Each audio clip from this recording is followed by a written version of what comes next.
In previous video, we studied about flower, its parts, and now important terms related to flower which we are going to use in this chapter.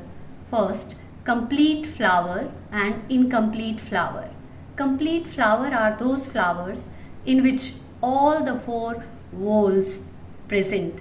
Four whorls are calyx, corolla, androecium, gynoecium. If these four parts are present within one flower, it is called complete flower.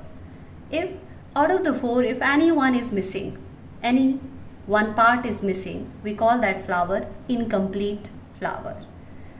We divided the flower into two types, bisexual, unisexual, on the basis of presence of male and female sexes within them. Bisexual flowers are those flowers in which both reproductive whorls are present, that is male and female part. If both are present within one flower, we call that flower bisexual. And out of the male and female, only one is present, then we call those flowers unisexual.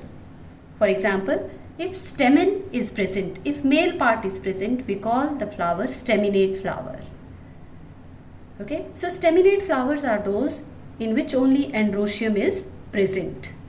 Pistillate flowers are those in which only gynoecium part is present, means pistil or carpel. There is absence of stamen. And there is categorization of plants into two categories, monoecious plant and dioecious plant. Monoecious plants are those plants in which male and female flower are present on same plant. For example, coconut, maize, castor.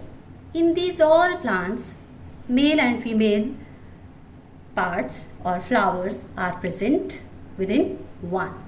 Dioecious plants are those plants in which only on one plant only male flowers are present or female flowers are present. Means if in papaya on one plant male flowers are there, then on another plant female flowers are present.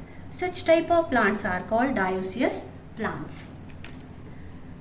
Now about symmetry. Flowers are of two types on the basis of symmetry. First one, actinomorphic. If we cut the flowers from any plane and we can get two equal halves, then those types of flowers are called actinomorphic. I am repeating again that if we cut the flower into two equal halves through any plane, as depicting by this diagram, we cut the flower in any plane and we are going to get two equal halves. So this flower has actinomorphic symmetry. Another name for actinomorphic symmetry is radial symmetry. If you remember, in class 9, you studied that starfish has radial symmetry. So same case is here with this flower. Second category is zygomorphic flower.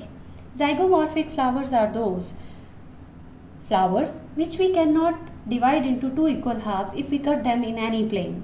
But we get equal halves only when we cut them in one plane. Such type of flowers are called zygomorphic, or another name which we use for their symmetry, that they have bilateral symmetry as present in case of human being. Next, if in a flower out of the four, we already discussed about non-essential whorls, that is calyx and corolla, which are not playing any role in reproduction.